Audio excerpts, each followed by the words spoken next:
তো প্রথমে আমাদেরকে পিক্সেলল্যাব অ্যাপটি ওপেন করতে হবে এবং এইখান থেকে থ্রি ডট অপশনে ক্লিক করব এবং এইখান থেকে ইমেজ সাইজ অপশনে ক্লিক করব, তারপরে এখান থেকে কাস্টমে ক্লিক করব এবং এইখান থেকে আমরা ইউটিউব থাম্বনেল সাইজটাকে সিলেক্ট করে দেব। তারপরে এইখান থেকে আমরা প্রথমে প্লাস আইকনের উপরে ক্লিক করব, দেন এখান থেকে ফ্রম গ্যালারি অপশনে ক্লিক করব এবং এইখান থেকে আমরা 3টি ফটো সিলেক্ট করব। তো আমরা প্রথমে এই ফটোটাকে সিলেক্ট করলাম, তারপর আমরা ফটোটাকে এইখানে বসিয়ে নেব। তো আপনারাও আপনাদের ফটোগুলোকে একইভাবে বসিয়ে নেবেন।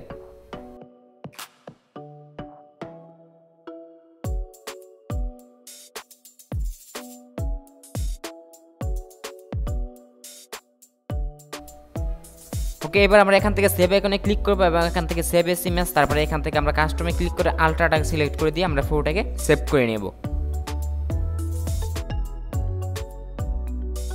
এবার আমরা লাইটরুম অ্যাপটি ওপেন করব, তারপরে এখান থেকে গ্যালারি অপশনে ক্লিক করব, দেন এইখান থেকে আমরা প্রথমে একটি ডিএনজি ফাইল ওপেন করব। তো এখান থেকে আমরা ডিএনজি ফাইলটি পেয়ে যাব।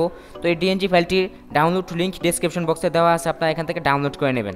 তারপরে এখান থেকে আপনারা থ্রি ডট অপশনে ক্লিক করবেন এবং এখান থেকে কপি সেটিংস নামে একটি অপশন পেয়ে যাবেন, এটাতে ক্লিক করবেন। দেন এইখান থেকে আবার টিক মার্কে ক্লিক করবেন, তারপরে এখান থেকে ব্যাক করবেন। তারপরে একটু আগে আমরা পিক্সেলল্যাব থেকে যে ফটোটি সেভ করেছিলাম সেই ফটোটি সিলেক্ট করব। দেন এইখান থেকে আবারও আমরা থ্রি ডট অপশনে ক্লিক করব এবং এইখান থেকে আমরা পেস্ট সেটিংস এই অপশনটাতে ক্লিক করে দেবো। তাহলে দেখবো আমাদের ফটোতে কিন্তু প্রিসেটটা অ্যাপ্লাই করা হয়ে গেছে।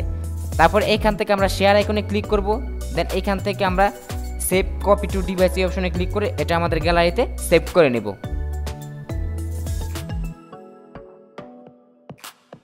আবারও আমরা পিক্সেলল্যাব অ্যাপটি ওপেন করব, তারপরে এখান থেকে থ্রি ডট অপশনে ক্লিক করব এবং এখান থেকে open.plp ফাইল এই অপশনটাতে ক্লিক করে দেব।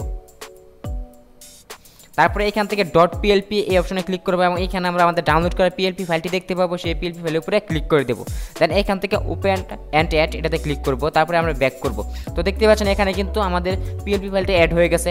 তারপরে এখান থেকে প্রথমে আমরা ঠিক এই আইকনে ক্লিক করব এবং এইখান থেকে আমরা ফ্রম গ্যালারি অপশনে ক্লিক করব এবং এইখান থেকে আমরা একটু আগে আমরা লাইটরুম থেকে যেই ফটোটি সেভ করেছিলাম সেই ফটোটি এখান থেকে সিলেক্ট করে দিব। দেন এইখান থেকে টিক মার্কে ক্লিক করে দিলে আমাদের ফটোটি কিন্তু এখানে চলে আসবে।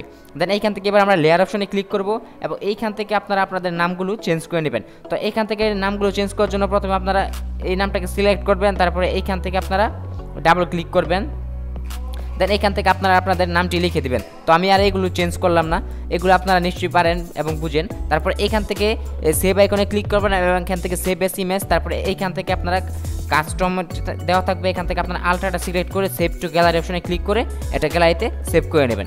তো ডিজাইনটি কিন্তু আপনারা চাইলে আমাদের ফেসবুক গ্রুপে শেয়ার করতে পারেন, আমাদের ফেসবুক গ্রুপের লিঙ্ক ডিসক্রিপশন বক্সে দেওয়া আছে। তো কথা হবে পরবর্তী নতুন কোনো ভিডিওতে, সে পর্যন্ত ভালো থাকুন, সুস্থ থাকুন, আল্লাহ হাফেজ।